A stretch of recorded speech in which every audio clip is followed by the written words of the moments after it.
The secret Google files that were never supposed to be found. There are stories that shape the world.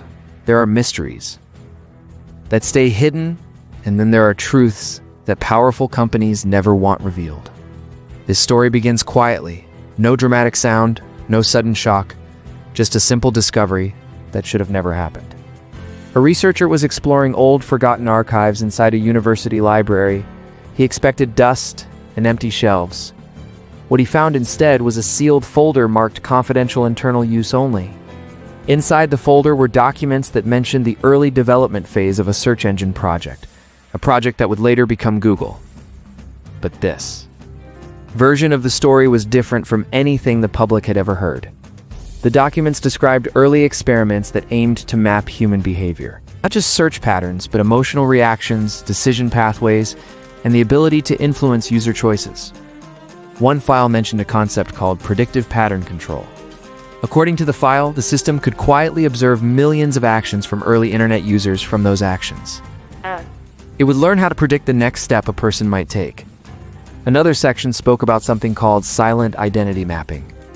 It claimed that even without names or accounts, the system could identify an individual user simply through their repeated behavior signals. The strange part was that these documents were dated long before Google became a public company. This suggested that the project may have had deeper intentions than just building a search engine.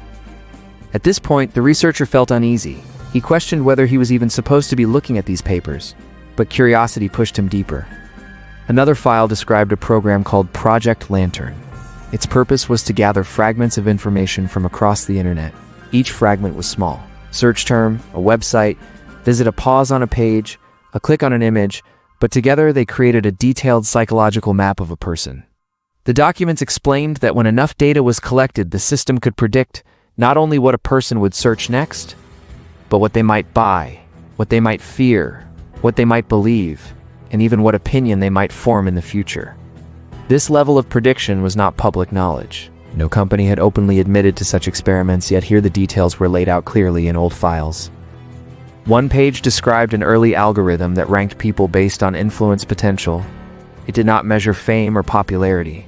Instead, it measured how easily someone could be guided in a certain direction. If a person showed signs of being easily persuaded, the system marked them as high influence potential. These individuals would then receive more targeted results, subtle recommendations, guided suggestions, all designed to shape behavior without the user noticing. Another part of the file mentioned an internal guideline, never reveal system-level influence operations. This line repeated several times across different sections, as if to make sure the message was understood by every researcher. The deeper the researcher went, the stranger the documents became. One file mentioned cooperation with several university labs. Another referenced government research partnerships, but the purpose of these collaborations remained unclear. There was also a section titled Phase 2 Human Learning Integration. It explained that the system was no longer just observing humans, it was learning how humans learn. This allowed the algorithm to anticipate how people would change their behavior over time. The most disturbing part appeared near the end of the folder, a page titled Long-Term Objective. The objective stated, create a system that understands humans better than humans understand themselves.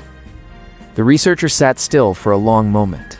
The idea was overwhelming, a technology designed not just to serve humans, but to read them, to shape them, to predict them. He continued reading another file, explained how early search results were tested to measure emotional response. A slight change in color or position of a result could create measurable differences in user engagement. These reactions were fed back into the system to make the algorithm even more accurate. One section documented experiments where groups of users were shown subtly different information. The purpose was to see how groups reacted differently. This suggested early testing of information influence at a large scale. The researcher realized something critical: these experiments were not illegal, but they were extremely powerful. They gave the system the ability to understand human behavior in ways that humans had never understood before. At the bottom of one file was a handwritten note. It said, "Public version of this story must remain simplified. Do not disclose internal predictive capabilities." This confirmed that the public narrative of the search engine was intentionally incomplete. The world had only been told the harmless version, the friendly version, the version that made everyone comfortable.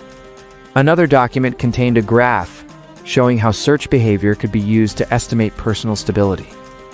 The graph suggested that your search history could reveal how well you were coping with stress, how lonely you might be, or how uncertain you felt about the future.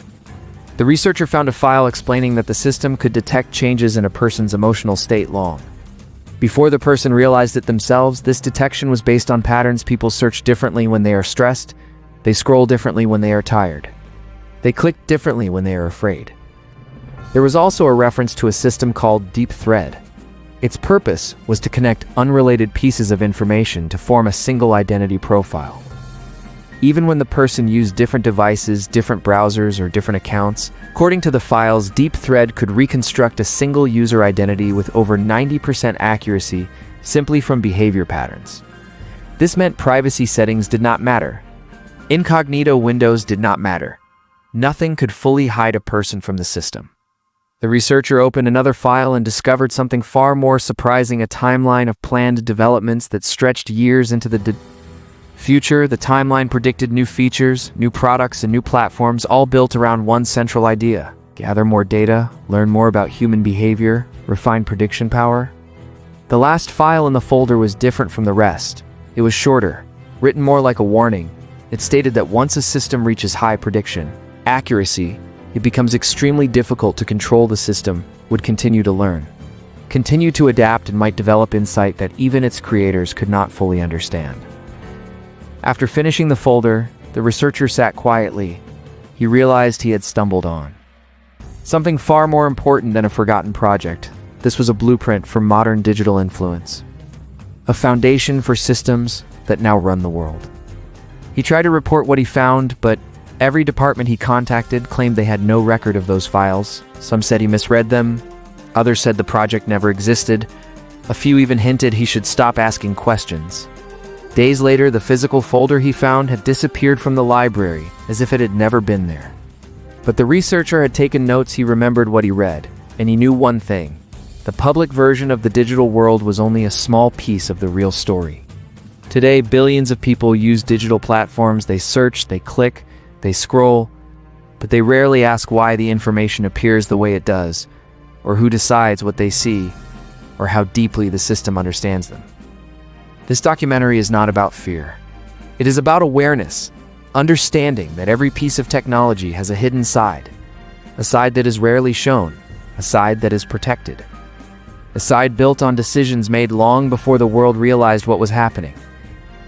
The documents may be gone, but the system they described is all around us now, in every device, every search, every recommendation. Deep History Explained is not here to create panic.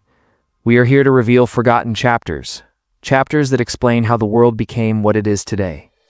This is not the end of the story, because the system is still learning, still growing, still understanding us, and the biggest question remains: who truly controls it today?